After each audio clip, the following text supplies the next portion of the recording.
everyone, and welcome to the RMTV Women's Podcast. This is episode 79, and as you see, this is not Amy. I'm not Amy. Did you see the picture I put on Instagram the other day? And everyone, and Ben commented saying, because I was like, I'm joined by a special guest this week, and because it was me and Amy in the picture, Ben was like, is it Amy? I was like, no. Like, why would I say Amy's a special guest? She's here every week. I am joined by Grace, who founder and owner of MissKick. That's right, yeah. Some people might be sitting here thinking, what is MissKick? So do you want to just give us like a overview of what MissKick is? Yeah, where do I begin? So, yeah, MissKick is a clothing and fashion brand that I set up because I love football. I grew up playing football, and I just felt like there was just nothing really out there for me as a female player. Like, everything was just blue or like targeted at boys, and I was like, there's no one really sort of doing that market. So I just set the brand up, and we sell t-shirts, hoodies, headbands. Recently started doing training wear. We've just broke into girls football coaching as well. Oh, that's cool. Yeah. Have you got many coaches on board, yeah? Yeah, so we have a head coach who sort of looks after the female coaches who do our coaching in schools. We've got one after school club at the moment where I'm from. And yeah, I love it. I love seeing, we've got like little bibs with MissKick. It's so cool. Like, it literally blows my mind when I see them all. Yeah, it must be mad, like, when you look at it, because I've put on here, like, every week it seems to be on Instagram that you post, or like Twitter or whatever, you're posting like a picture of like young girls, like football teams or just like whoever, and they've either got the headband, they've got the t-shirt, like, and they're like proper into football as well. Like, it must be mad seeing that, like, on like you said, you've aimed for like targeting like young girls or who are interested in football, because you didn't have that when you were younger, so it must be mad seeing all that. Oh, it's crazy. Like, when people tag me in photos and stuff, I forget sometimes, like, these are like real girls. You're like going out in the daily life, like just running around with like the headbands on. It's sort of like what you dream about, and it's really, it was just like a little idea that I had, and to think that, you know, people sort of got it and they believe in what we're trying to achieve, and it's great. I love it. Why the name MissKick? Was that like always original? Was it just no, come to you? Like... I had the idea sort of for the brand, and I was like, I need a catchy name. Yeah. I need a catchy name, something that sort of, everyone always says like the best names, like say what it does on the tin. Yeah, pretty much. So yeah, MissKick was just, I think I got sort of like inspiration from the likes of like Misguided, Miss Pat, them sorts of titles, and I thought, well, MissKick, and it sort of like everyone sort of liked it, so I just rolled with it. It works very well, doesn't it? Yeah. It's not just like the general public either. You've got like women's football players like involved as well. Like, so obviously a lot of our viewers will know Ashley Hodgson, who plays for Liverpool. Gabby George from Everton's on board. Like, you've got a host of other players as well. Like, how did all that like begin? Like, how did you get in touch with them and get them involved with it all? So I'm quite lucky really, because I grew up playing football, so I know Ash pretty well. So we went through the academy together. So I've got a few friends who I can lean on to sort of help me out. And I think with Gabby, she just followed us on Instagram, and I just reached out to her, and I think because with MissKick as well, we give a donation to grassroots football. So I think she sort of saw the bigger picture and wanted to get behind us. So I think that's the reason really why the footballers sort of like joining us in this sort of mission, because they get it, and they sort of have been through sort of the things that we're trying to challenge, like the stereotyping and the negative perceptions that people have. I think they want to support that and change that for the younger generation coming through. And I think that's why and it's like you said, like, we're pretty much like similar age, like as we were growing up playing like in our women's football teams. Like, I don't think I started playing in like a girls football team until I was like maybe like 10, just because I didn't know one existed. It was only that my teacher in school ran it, and she seen me playing football at lunchtime with the lads, and she was like, oh, would you actually play? And I was like, yeah, of course. But like, you didn't, like you said, you didn't have brands when we were younger that made like women's or like young girls' clothing, like you wearing like boys' clothes. The kit, And now as I was at 10, it was horrible sizes. Like, even like my kits of a weekend, like the socks were like too big. Like I had like a long sleeve like shirt, because that's all, you didn't have short sleeve, it was only long sleeve, and like the arms would be falling off. You're like, you're running and like your sleeves are everywhere. It's just like, it's so nice, like, that you've got something like your brand that like young girls can have, and like, you know, it's suitable for them. Like, the fit's nice, because I used to hate wearing the kits. I was the same. We got given it in school. It was like the boys' second kit, and we were like, just didn't fit. Like the shorts were like 3/4. They were too long, yeah. And I was like, that must, like, even unconsciously, that must have an impact on how you feel and how you're going to perform. Well, yeah, because exactly, if you're playing a kit that's like 3 sizes too big for you, you're going to be a bit like, oh, what's going on here? For sure. Is it even like football boots? Yeah. Like, I'm not sure how it works now, but I think there was like a big thing about this the other week with I think it might have been Adidas or Nike, one of like the major brands, and they said, oh, all like boots like unisex, like but like 9 times out of 10 football boots are made for men's feet. Yeah. So like I had so much trouble when I was younger with like blisters and all stuff like that with like my boots, because they just weren't like made to fit right. Like, do you think in the future, like obviously you've got your brand, do you think brands such as Adidas, Nike, New Balance, all them are gonna make more of an effort to make like stuff like that? Because obviously you have like your women's collection, but like I was looking at Adidas the other day and there wasn't really that much in terms of like sportswear. You've got obviously your normal everyday clothing, but in sportswear it was very limited. Yeah, I remember reading an article a few weeks ago about the boots, and some people have been saying like it might be linked to, you know, the ACL injuries that women sort of suffer with.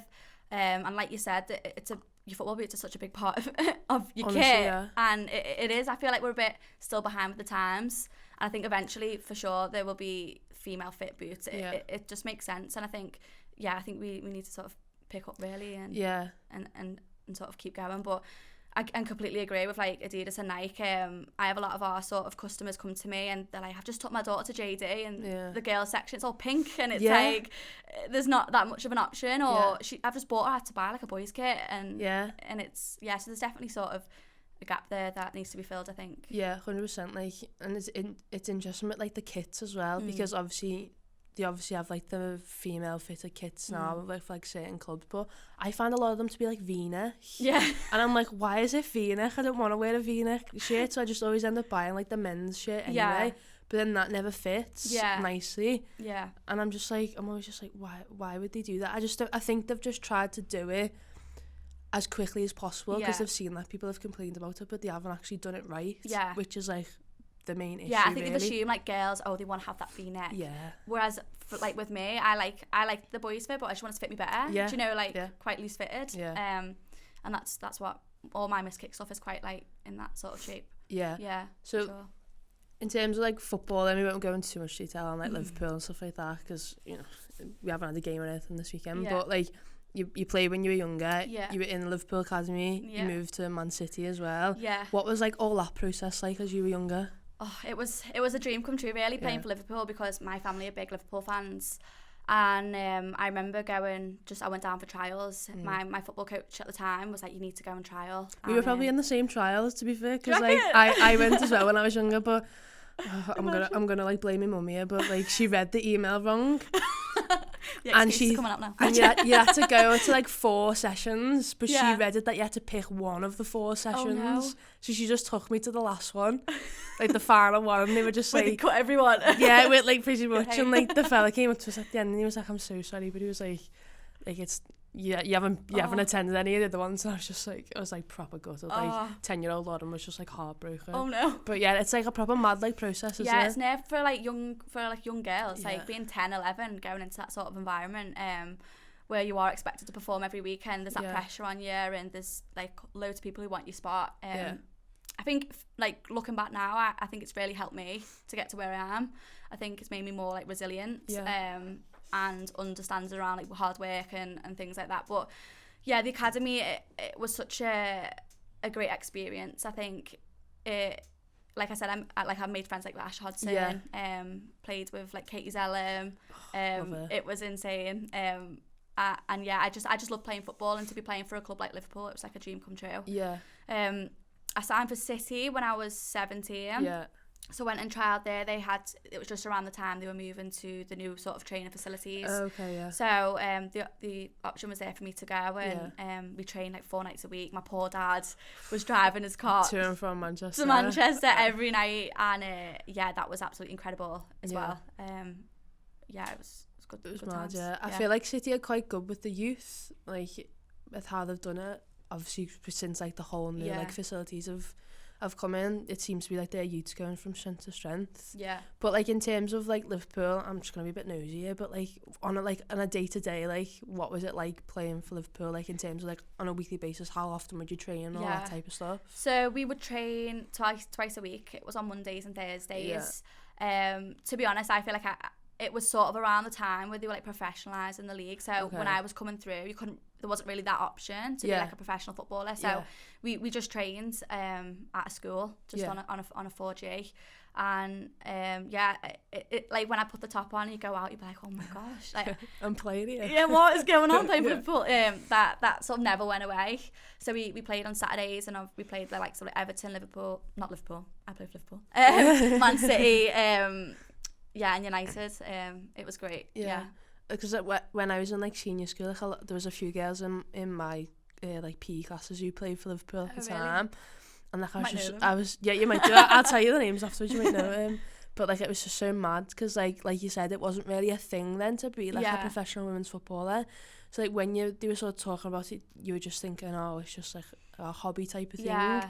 But like me and Amy always say, like, because we play, Amy still plays now, but like if we knew that was an option when I was like 10, 11, I would have worked so much harder for it. I agree. I'd have done the same. I would have like been all about it because I used to just play over weekend. Yeah. And like I'm not a morning person at all. And I used to have to get up at like 7:30 and go, and then you'd wake up and it was like December and it was raining and the pitch was waterlogged, and I used to say to my dad, like, I don't want to go. Yeah. And he's like, well, you can't just not turn up. Yeah. So I'd like turn up, I'd play 20 minutes and then I'd just be like, no. Yeah. And then it'd be like 2:00 in the afternoon. I was like, I wish we were playing now, like, because I'm like alive now.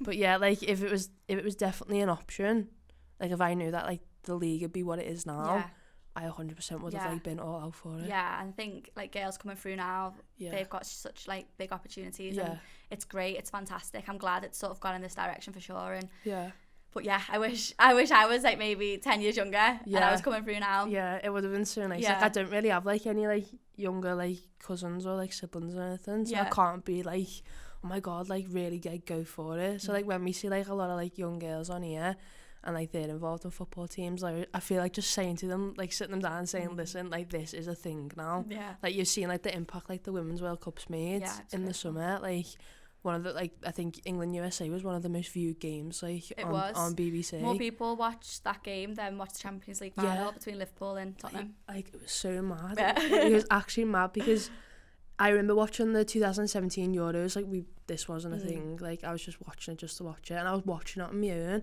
I said to my dad, oh, come and like watch it with me, and he was like, no, like I don't really want to, like I'm not into it.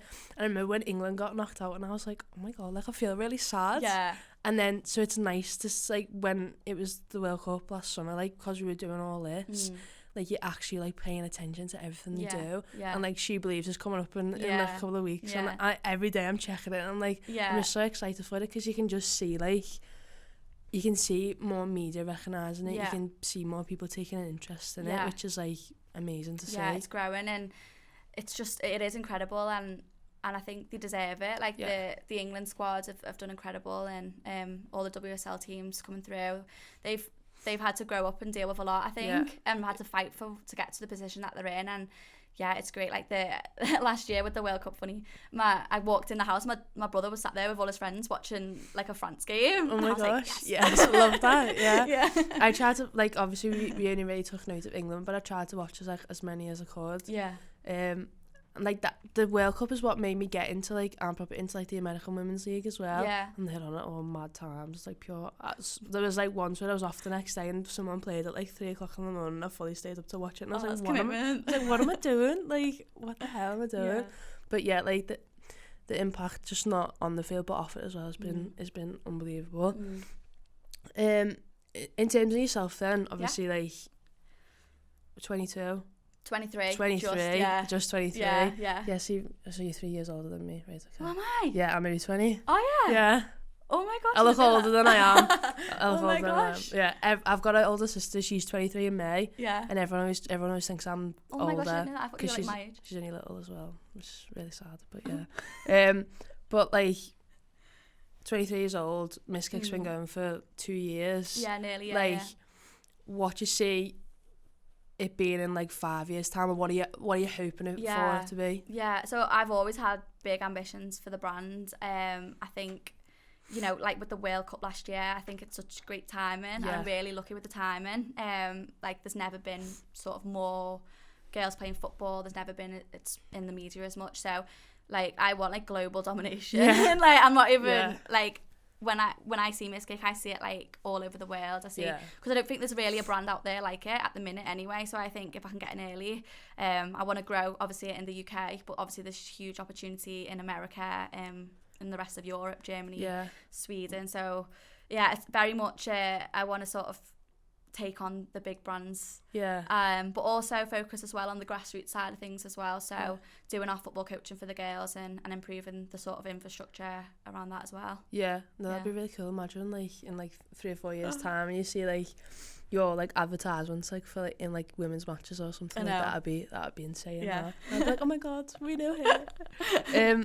But like you went to university, psychology, so like how is like psychology and like doing like a clothing brand is like completely like different. I know. How how did that happen? Like how? Yeah, so I was it was actually when I was at uni that I had the idea for the brand. So I done a placement year, so I was working for it's gonna sound really irrelevant, but I was working for a homeless charity, and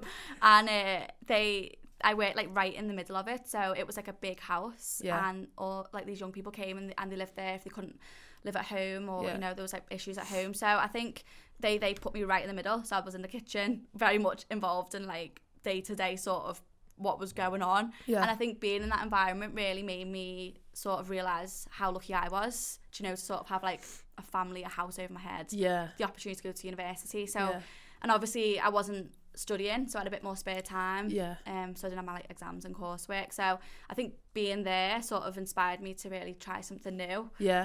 So which looking back, I had to go back and finish my final year. And I was like, how the hell am I going to do this? I couldn't have took a placement year, mate. I would not have gone back for third year. Like not at all. Wouldn't have done it. It was really good, to be fair. But yeah, I went back and obviously none of my friends done a placement year, so they'd all graduated, and I was in like the year below now because I was coming through. And I was like, I don't know anyone. Going into your first section, you'll feel like the first year again. Yeah, that's what it was like. But I had to juggle, obviously, my final year, my dissertation, with not letting MissKick sort of fall to pieces.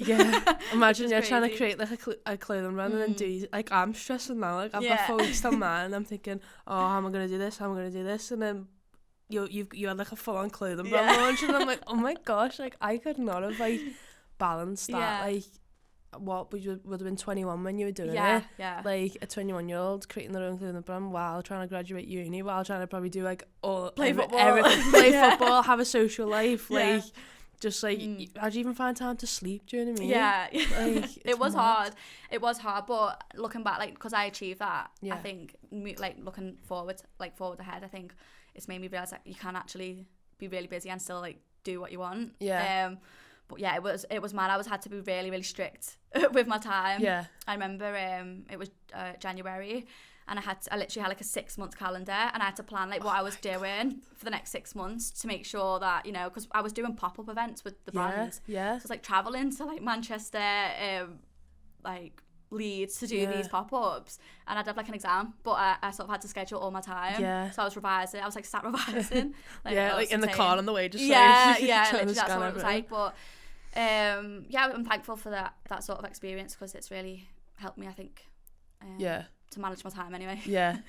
In terms, like, it's funny you mentioned the pop-ups there. Like, you did one at, I think it was before Christmas in Trafford Centre.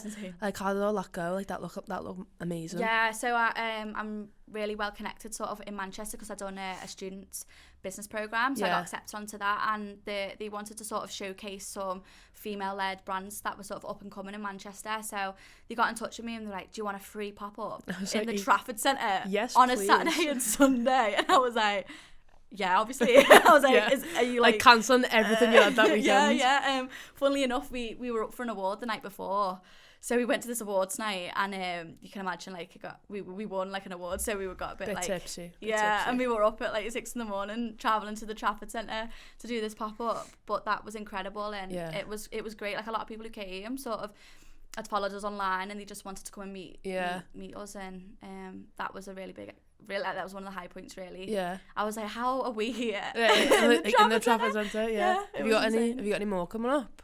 Yeah, we've got like 15 days booked for the summer. My gosh, yeah, but that's mostly at girls football tournaments. That's so cool. But I love it. Like, it's such a big part of the brand is being there and getting to meet sort of the girls and the parents, and yeah, we've got 15, so I'm going to be very busy over the summer. So like in terms of like obviously you're like owner founder type thing, like in terms of like staff thing, because you obviously just can't do it all on your own. I've learned like this. How does that work? How many people have you got like so far? Yeah, so it's been, in terms of the clothing and the products, it's been sort of me. I've had an advisor and a mentor who sort of helped me out. He's called Alan.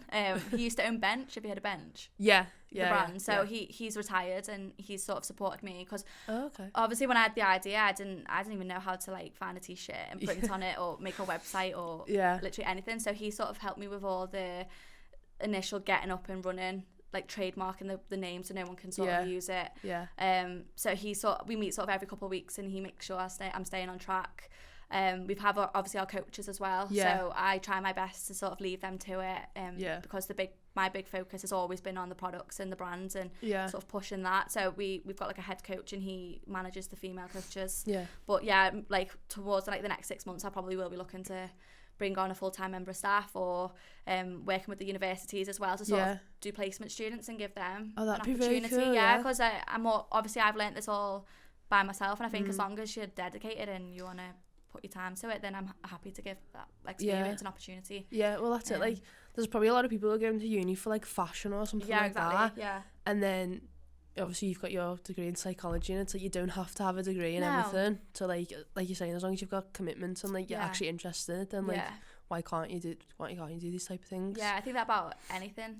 In sort of, if you put your mind to it, I think you can go in and achieve what you want. Exactly. It's mad that you said then about like the t-shirts that you wouldn't know where to, but you didn't know where to buy one from. Like like so like these, and like we've got t-shirts as well, like just for us personally, like we don't sell them or anything, but like it's only because our mate Pete like does that for like a living, and like I messaged him the other day and I was like, can I come and get like 3 t-shirts tomorrow? And he was like, no, I have to order them and like print them. And I was like, oh, okay. I was like, can I just come and pick them up? And he was like, no, I haven't got any for you. And I was like, oh, okay. Like it was just mad, like, because I was just like, I wouldn't have a clue in terms of like merchandising and stuff like that. Like it must be crazy to like probably ordering in like bulk, but then like you don't know how much you're ordering and for. What sizes it's hard. Like you try and learn every time, but you can't predict what people are going to buy.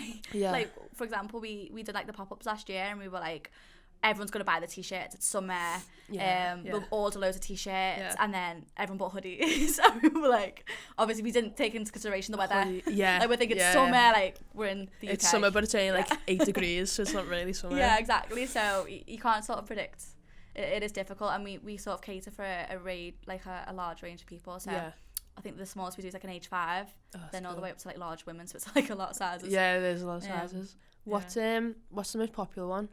Is it the t-shirts? The headbands. Oh, headbands, of course. Like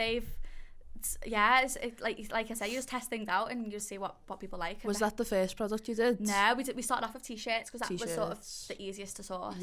And the headbands sort of, I always wanted to do headbands anyway. Because they're quite cool, and I've always wore headbands. I think it's more like a thing you either do or you don't. And I was always one of them players who had like different jazzy headbands on. But they've done really, really well. It's good, and they're great for like brand carriers. You can spot them. Especially like the red ones as well. You'll look at that and go, that's mine. It's cool. Was it I can't remember what game it was, but like I think there was like a few girls who were wearing headbands, and it was like a women's match or something a few weeks ago. It was crazy. So funnily enough, it was the Manchester City women's game. And someone tagged me, Grace, look at this picture, and it was Jess Sigwer posted a picture, and she's like holding a Mascots hand, and she had the headband on.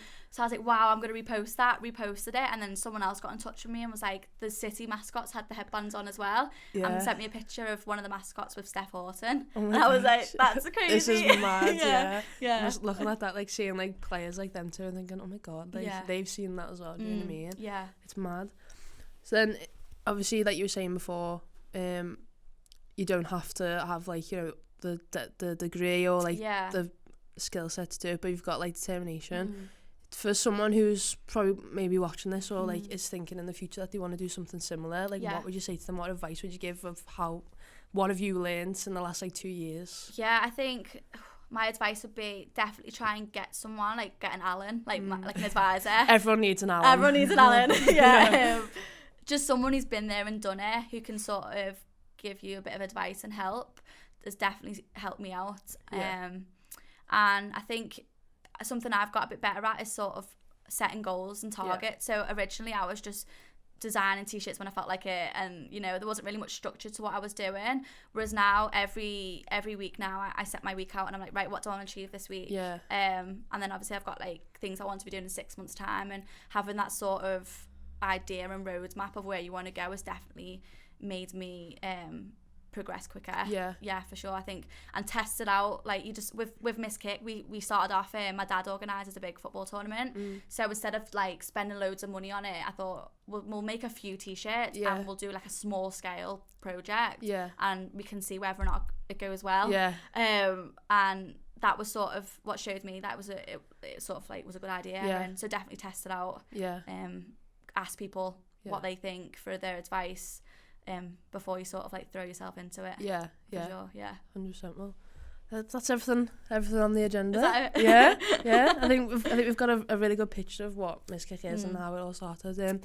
We'll put the link in the description to the website and stuff like that, so you want to head over and check all that out. Buy a t-shirt, buy a headband, do what you want. Thank you so much for coming in. No, thank you for having me. It's been fun. I'm sure we'll get you back in a later date, and Amy will be here as well, and we can all have a big discussion about not just MissKick itself, but like just women's football in general. But thanks for coming in. Thank you. Thank you so much for watching. Remember to like the video, comment, subscribe to the YouTube channel. Hello to everyone on Acast, Spotify, Apple Podcasts.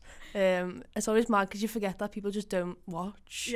Like they mainly listen to podcasts, which is funny. Amy always takes the mick out of me when I say that. She's like, what are you doing that for? But it's a weekly thing now. But remember to like the video, comment, subscribe to the channel, and we will see you all very soon with a new podcast.